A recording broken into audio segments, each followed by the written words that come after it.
खुलुमबाय नोंथांमोननिसिम गोजोन फुंबिलिनि हामलायनायखौ जासिहरग्रोनाय थाबाय। आंनि हिस्ट्रि बर' रादाबाव नोंथांमोनखौ बयखौबो बरायनानै लाग्रोनाय जाबाय। दिनै 2023 मायथाइनि 25 आगस्ट। नोंथांमोननि थाखाय गोदान भिडिअ लाबोबावबाय। अन्नानै भिडिअखौ जोबजासे नायलांदो। गोमानानै थानाय रश्मि रेखाखौ मोनफिननो हाबाय। सोरबा हमना हरनो हायोब्ला नोगोद 50,000 रां दान बान्था होगोन होनना फिसाय प्रेमजित बसुमतारीजों फोसावजानाय एबा हमनो जानाय रश्मि रेखा नार्जारिखौ गमामायैनो मैयानि दिनाव हमनो हाबाय। थांनाय साननैसो सिगां चिरां बिजनीनि सिङाव थानाय नदियापारा गामिनि प्रेमजित बसुमतारीनि बिसि रश्मि रेखा नार्जारि आरो फिसाज्ला आर्यान बसुमतारीया थांनाय 10 आगस्ट शुक्रबार खालिनिफ्रायनो बेंटल गेटनिफ्राय गोमानानै दंमोन। नाथाय मैयानि दिनाव पुलिस प्रशासननि गोख्रों सिग्रोमनायाव रश्मि रेखा आरो आर्यान बसुमतारीखौ हमनो हायो। मिथिना मोननाय बादिब्ला रश्मि रेखा नार्जारिया गवालपारायावसो खारखुमाना दंहैयोमोन। दा बिथाङा गाव हारसिंसो रुम भारा लाना थाहैनायनि स्टेटमेन्टखौ होबाय। दायो थानानिफ्राय रश्मि रेखाखौ न'आव लाबोफिननाय जाबाय। एसआइ जुनमनि राभानि जाथाय। गोबाव सम जाबायमोन बे जाथाय जानाया।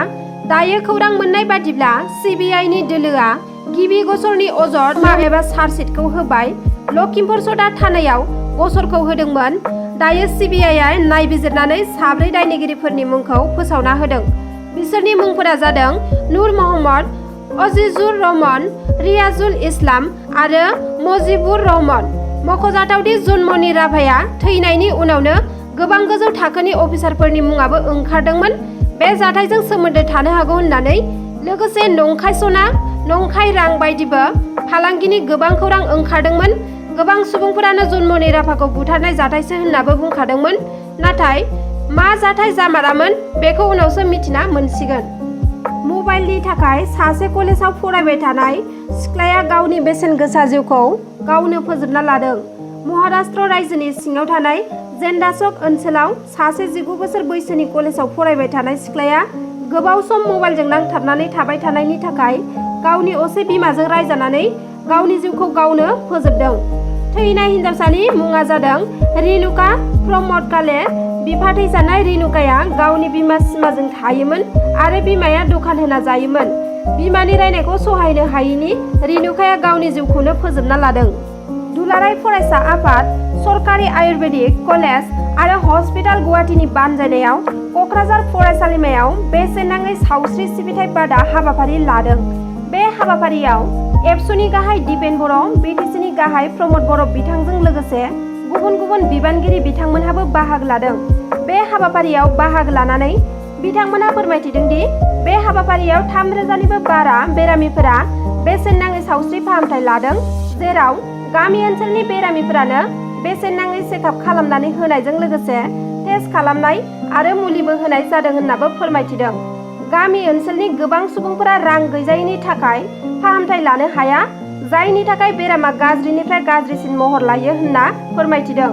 बेनिखायनो बे बेसेन नाङै सावस्रि सिबिथायनि गेजेरजों मा बेराम दङ आरो माबादि फाहामथाय लानो नांगोन बेनि सांग्रांथिखौ होनाय जागोन होननाबो फोरमायथिदों। मोनसे गिख्रंथाव लामानि जाब्रबथाय जादों। बे जाब्रबथायाव 6 सुबुङा अबथिरायै जिउ गोमादों। राजस्थान रायजोनि सिङाव थानाय दाउसायाव गंसे ट्राकआ गुबुन गंसे गारिजों सौदावनानै जाब्रबथाय जायो आरो बे जाब्रबथायाव 6 सुबुङा जायगायावनो जिउ गोमादों आरो बे जाथायावनो गुबुन 9 जन सुबुंफोरा गोब्राब जोखोम जायो। जोखोम जानाय सुबुंफोरखौ देहा फाहामसालिसिम दैथायहरनाय जाबाय आरो बे जाथायनि सायाव नायबिजिरनाया सोलिगासिनो दं। नोंथांमोना आंनि भिडिअखौ जोबजासे नायलांनायनि थाखाय रोजा रोजा साबायखर थाबाय।